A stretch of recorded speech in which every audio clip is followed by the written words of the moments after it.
इकोनॉमिफाई India. तो ये आज के आपका पेपर था जेकेएसएसबी सोशल फॉरेस्टर का, जिसमें एमसीक्यू हम डिस्कस करेंगे रिलेटेड टू मैथमेटिक्स। इसे हम दो पार्ट्स में डिस्कस करेंगे।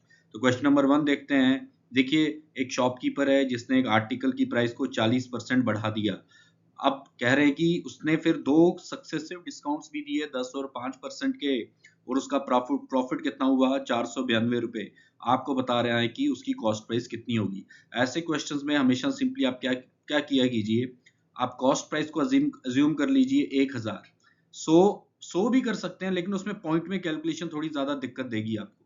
आप 1000 रुपए मान लीजिए कॉस्ट प्राइस है, और मार्क्ड प्राइस इसकी कितनी हो जाएगी 1400 रुपीज। और 1400 रुपीज पे आपने दो बार डिस्काउंट दी, पहली 10% और बाद में कितना 5%। तो यानी कि 1400 का 10% कितना होता है, 1400 का 10% 140, तो ये हो गया 1260। और 1260 का 5% कितना होता है, 1260 का अगर हम 5% लें, सो डेट विल बी अराउंड 63। कितना होगा 63। तो इसका मतलब हमारे पास जो वैल्यू आई, जैसे हम कहेंगे सेलिंग प्राइस, क्या कहेंगे selling price, that is around 1197, but that's not the actual आपका जो प्राइस है, राइट। ठीक है, तो हाइपोथेटिकली हमने क्या मान लिया, आपकी सेलिंग प्राइस है 1197। तो प्रॉफिट अगर कैलकुलेट किया जाए 1197 माइनस 1000 जो कॉस्ट प्राइस थी, सो आपका डिफरेंस कितना आया 197। कितना आया 197। लेकिन आपका एक्चुअल प्रॉफिट कितना है 492.5। इसे डिवाइड कीजिए 197 से। किससे 197 से। आपका आंसर आएगा यहाँ पे 2.5। क्या आएगा 2.5। इस 2.5 को मल्टीप्लाई कर दीजिए 1000 से, मल्टीप्लाइंग फैक्टर आपका बन गया। तो the right answer is 2500। Option C is the right answer. आप इसे चेक भी कर सकते हैं। ओके, क्वेश्चन नंबर 2 देखते हैं। तो अगर आप इस क्वेश्चन को देखोगे ना, बहुत ही अच्छा क्वेश्चन है ये। आपसे कह रहा है कि आपने गैजेट को सोल्ड किया 522 रुपए में, 10% डिस्काउंट दी और 10% टैक्स लगाया। ठीक है, ध्यान से समझो इसको, मैं थोड़ा इलोबरेट करके समझाता हूँ। तो ये जो 522 रुपए आ रहा है ना ये, ठीक है, ये जो 522 आ रहा है, इसमें आपने सेल्स टैक्स को ऐड किया है। किसे ऐड किया, सेल्स टैक्स को। ठीक है, तो इसका मतलब है जो हमारी एक्चुअल प्राइस थी वो तो डिस्काउंटेड प्राइस थी, जो हमारी क्या थी, डिस्काउंटेड प्राइस। ठीक है, वो तो 522 से कम थी, उस पे 10% आपने टैक्स लगाया, तो तभी तो ये 522 आया। तो अगर इसको मैं सिंपली देखूं कि 110% of something, 110% of something is equal to 522। किसी नंबर का 110% कितना है 522।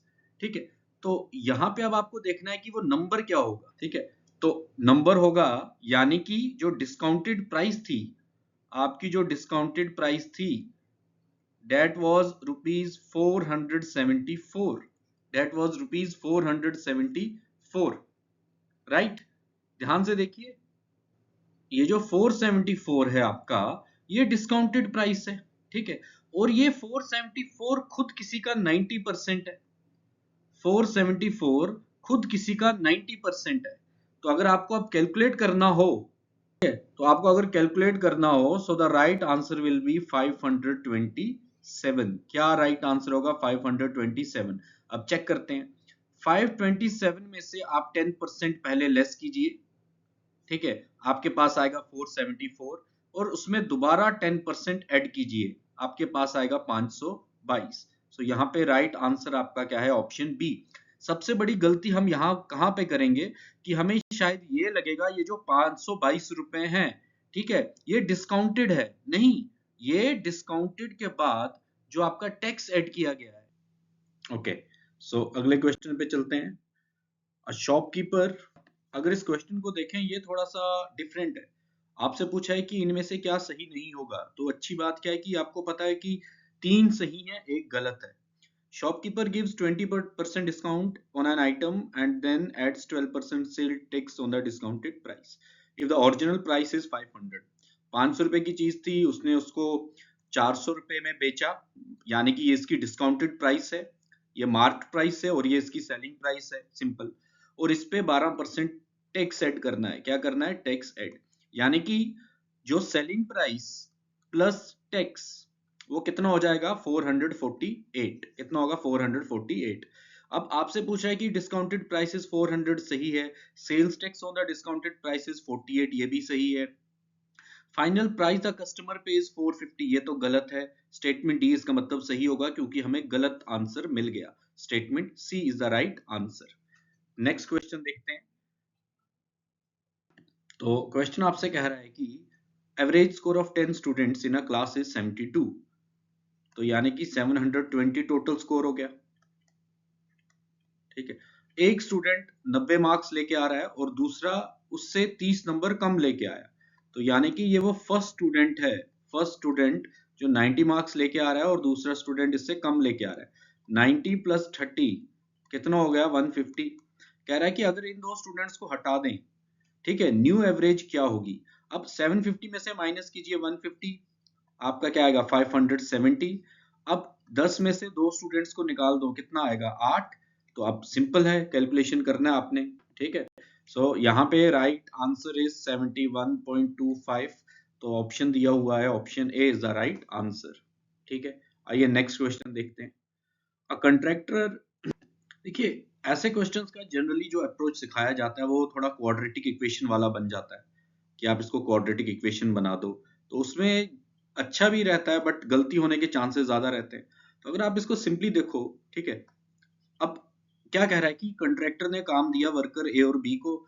ए जो है वो किसी काम को x दिन में खत्म करता है और वही काम बी x+5 दिन। इन दोनों को मिला दो तो 1/6 आ जाएगा। ठीक है, तो ये आपका क्या हो गया? LHS और ये आपका क्या हो गया? RHS। तो आप इस x को इस तरह से पुट कीजिए इन चारों में से कि आपका ये जो वैल्यू है इसके साथ प्रूव हो जाए बस। फॉर एग्जाम्पल अब थोड़ा कैलकुलेशन फास्ट करते हैं। अगर मैं यहाँ पे सिलेक्ट करूँ 12 और यहाँ पे कितना हो जाएगा? 17, 1/6। ठीक है, तो इस केस में आप देखोगे तो आपका आएगा 17 प्लस 12 डिवाइडेड बाई 204। तो आप बोलोगे 29 डिवाइडेड बाई 204, ये तो 1/6 के बराबर नहीं है। ठीक है, और अगर हम नेक्स्ट ऑप्शन लेके देखें किसका, जब 12 का नहीं है तो हम ऐसा करते हैं, ऑप्शन सी लेके देखते हैं। ऑप्शन सी क्या है आपका? 10। अगर 1/10 और 1/15, ठीक है, इन्हें हम लें, ये किसके बराबर होने चाहिए? 1/6 के। तो आप करके देखिए, एलसीएम क्या आएगा? 30। 3 प्लस 2 कितना हो जाएगा आपका? 5। तो कितना हो जाएगा? 6, यानी कि 1/6, 6 डेज। सो यहाँ पे राइट आंसर आपका क्या होगा? Option C. इसको क्वाड्रेटिक इक्वेशन से भी कर सकते हैं आप, क्रॉस मल्टीप्लाई करके, बट जनरली ये थोड़ा बहुत ही सिंप्लीफाइड क्वेश्चन है। बेटर रहेगा कि इसको ऑप्शन से करो, चाहे 45 सेकंड लग जाएं। अगर आप ऑप्शन एलिमिनेशन से करोगे हार्डली आपको 45 सेकंड लगेंगे। सो बेटर है ऑप्शन एलिमिनेशन से ही करो। ठीक है, और ये था आज का हमारा सेशन जो था रिलेटेड टू आज का जो आपका सोशल फॉरेस्टर का एग्जाम हुआ है। ठीक है, इससे रिलेटेड और भी जो मैथमेटिक्स के क्वेश्चन है वो हम जरूर लेके आएंगे आपके लिए। ठीक है, तो घबराने की जरूरत नहीं है, हालांकि पेपर का लेवल इस बार काफी अच्छा था, तो आगे और भी अच्छा होगा, तो हमें अपनी तैयारी को और अच्छा करना है। डरने की जरूरत नहीं है। Don't listen to informal gossiping all that. अपना मेहनत कीजिए और सब अच्छा होगा।